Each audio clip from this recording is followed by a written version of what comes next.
তো নমস্কাৰ বন্ধুসকল, কি খবৰ আপোনালোক ভালে? আশা কৰোঁ আপোনালোক সকলোৱে ভালে আছে। মই আজি পুনৰ উন্নত জাতৰ পুলি আহিছে বুলি জানিব পৰা গৈছে, আৰু কিনো পুলি আহিছে আৰু কেনেকুৱা ধৰণৰ কিমান হাইট মানে ওখটো সকলোখিনি দেখুৱাবলৈ চেষ্টা কৰিম। আপোনালোকে প্ৰথমৰ পৰা শেষলৈকে ব্লগটো চাই তেতিয়া ভালদৰে গম পাব। তেনেহ'লে দেৰি নকৰি গৈ থাকোঁ, গৈ দেখাই আছে।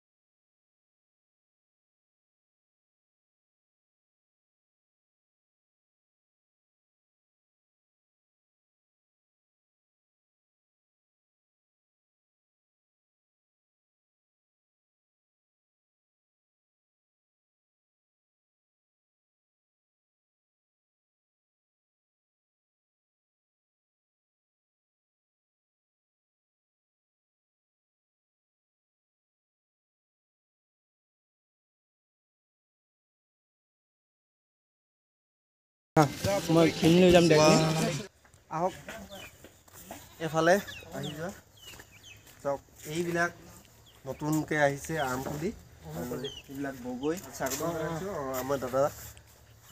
এইটো হ'ল আম গাছিং অমৰপালি।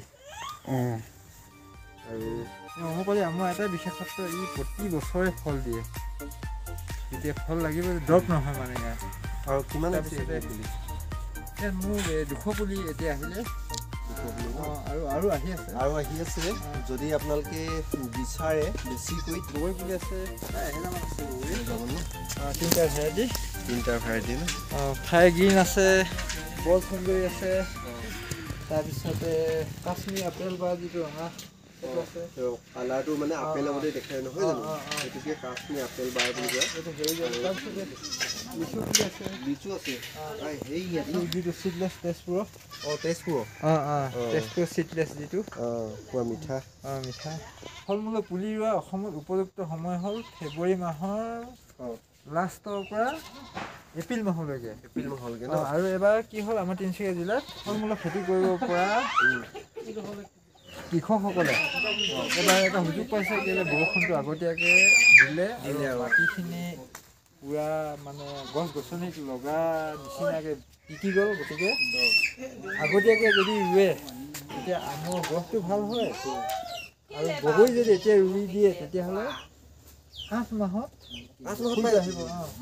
এতিয়া এইবছৰ যদি এইখিনি পুলি এতিয়া যদি ৰোৱা হয়, এবছৰ ছেপ্টেম্বৰত ফুল ধৰিবই। আৰু এজোপা গছত মই কৈছোঁ, মই কোৱা মতে যদি কোনোবাই ৰুৱে বা মই ইয়াৰ মাজতে মই কথা এষাৰ ক'বলৈ বিচাৰোঁ আপোনালোকক।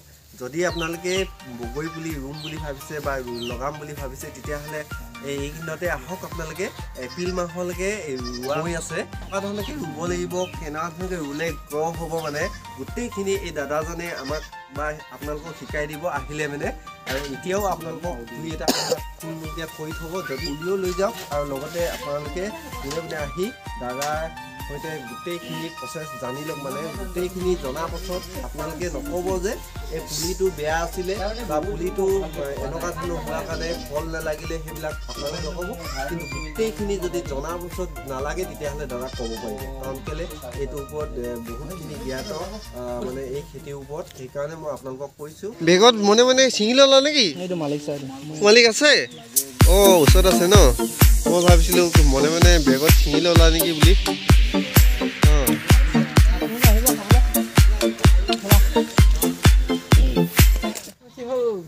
বগৰী 8 মাহতে ফলটো আহিবলৈ মানে অহাটো মই গেৰাণ্টি দি ক'ব পাৰোঁ, যদিহে আপোনালোকে এতিয়া ৰুৱে।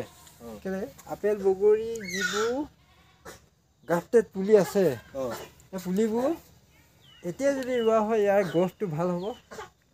আৰু মই কোৱা মতে যদি আপোনালোকে এই বিশেষকৈ তিনিচুকীয়া জিলাত যদি ৰুৱে, তেতিয়াহ'লে এতিয়া ৰোৱা উপযুক্ত সময়।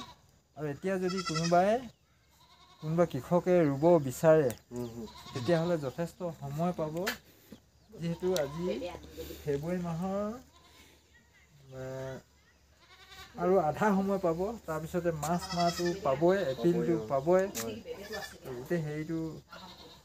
তাৰপিছতে এইটো সময়ত যদি ৰুৱে, তেতিয়াহ'লে কি হ'ব, ইয়াৰ যিটো গ্ৰথ ভাল হ'ব। আৰু গৈ পেলাই ছেপ্টেম্বৰ মাহত ফুল যেতিয়া ফুলিব হয় তেতিয়া প্ৰায় 8-9 মাহৰ ওচৰা ওচৰি সময় পাব আৰু এজোপা গছত এই কাশ্মীৰ আপেল বা বল সুন্দৰী এইবোৰ প্ৰায় 30 কেজি মানলৈকে হোৱা ৰেকৰ্ড মোৰ আছে। বল সুন্দৰী মোৰ যিবোৰ পুলি খুব ধুনীয়া গছটো মানে নতুনকৈ পোখাই আহিছে মই বল সুন্দৰী সেইবোৰ দেখাইছোঁ এফালে অকণমান দেখাই দিব বল সুন্দৰী যিবোৰ আছে ৰোৱা উপযুক্ত সময় হৈ গ'ল আৰু ইয়াৰ যিবোৰ নতুনকৈ যিবোৰ পোখা মেলিছে এইবোৰ ব্ৰাঞ্চ এইবোৰ ধুনীয়া ইকে আহি আছে এইবোৰ এতিয়া ৰোৱাৰ লগে লগে ঠন ধৰিব ঠন ধৰাৰ পিছত যদি ইয়াৰ প্ৰতিপালনটো যদি ভালকৈ লয় আগষ্ট মাহলৈকে ইয়াৰ মানে হেৰিটো যে এজোপা গছে 30 কেজিমান প্ৰডাকশ্যন কৰা সম্ভাৱনা আছে এজোপা গছটো তেনেকুৱা হৈ যাব। গতিকে বগৰী খেতি কৰিব বিচৰা কৃষকসকলে এই মাহৰ ভিতৰতে যদি পুলি ৰুৱে তেতিয়াহ'লে মই কোৱা নিচিনাকৈ 30ৰ পৰা হয়তো তাতকৈ বেছিও পোৱা মোৰ ৰেকৰ্ড আছে। মই কোৱা নামৰূপৰ তৰুণ গগৈ বুলি এজন মানুহে যোৱা বছৰ এপ্ৰিল মাহত ৰুইছিলে।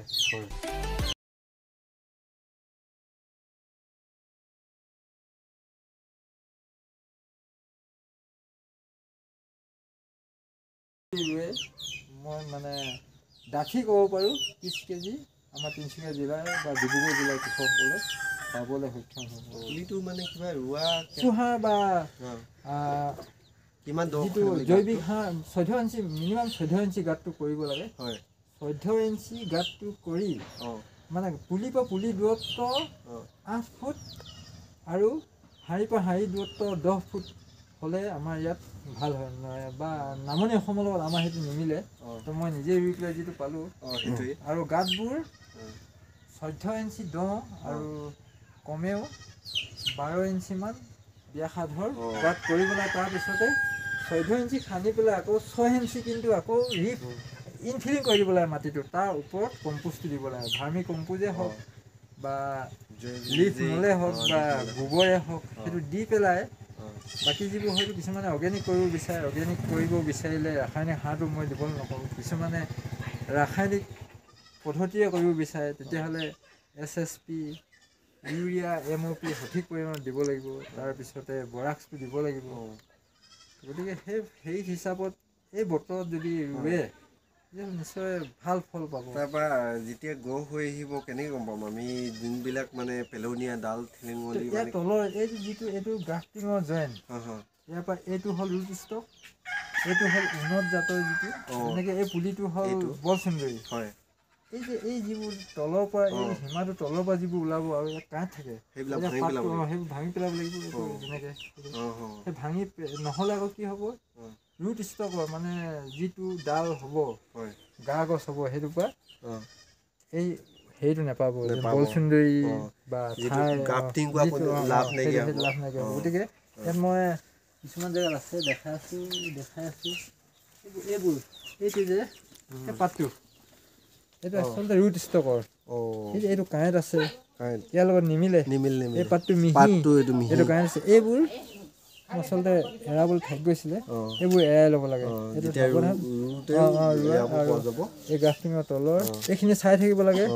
তাৰপিছত যেতিয়া গছটো গড় ল'বলৈ যেতিয়া ধৰিব তেতিয়া এই মানে জইনটো এৰাই দিব লাগে আৰু পাৰিলে ৰোৱা 15 দিন মানৰ পিছতে চাপোটিঙৰ কাৰণে খুঁটি এটা দিব লাগে। প্ৰথম বছৰ এটা দিলেই হ'ব পিছততো দিবলগীয়া হ'বই যেতিয়া হেৰি হ'ব ফুল ফুলিব ফল ধৰিব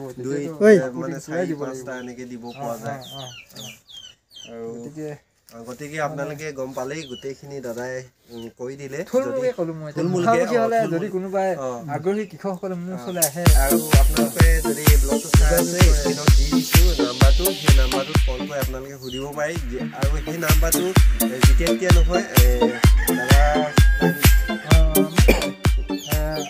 আবেলি সন্ধিয়া 8টালৈকে আৰু ৰাতিপুৱা 8টা বজাৰ পিছত 8টা পৰা 8টালৈকে সন্ধিয়া টাইমত হ'লেও 8টা পিছত আৰু কিছুমান সেইটোৱেই আপোনালোকে এনেই মানে ফোন নামাৰিব মানে কিবা এটা জানিব হ'লে বা আপোনালোকে লগাই থোৱা আছে বগৰীবিলাক তেতিয়াও আপোনালোকে দাদাক ফোন কৰি সুধিব পাৰে ব্লগটো যদি যিসকলে চাই আছে তেখেতসকলে ভালদৰে আৰু জানিব বিচাৰিলে আহি ভালকৈ বুজাই দিব তো আজি ব্লগটো এয়াই আছিল আপোনালোকৰ সৰু সুৰাকৈ ব্লগটো অকণমান লৈ আহিছিলোঁ আৰু কিছু জানিব পালে যদি আপোনালোকে অকণমান কিছু জানিব পালে তেনেহ'লে আপোনালোকৰ বন্ধু বান্ধৱলৈ শ্বেয়াৰ কৰি দিব লগতে আপোনালোকে নতুন পুলি এইকেইদিনত আহক আহিলে পাই যাব।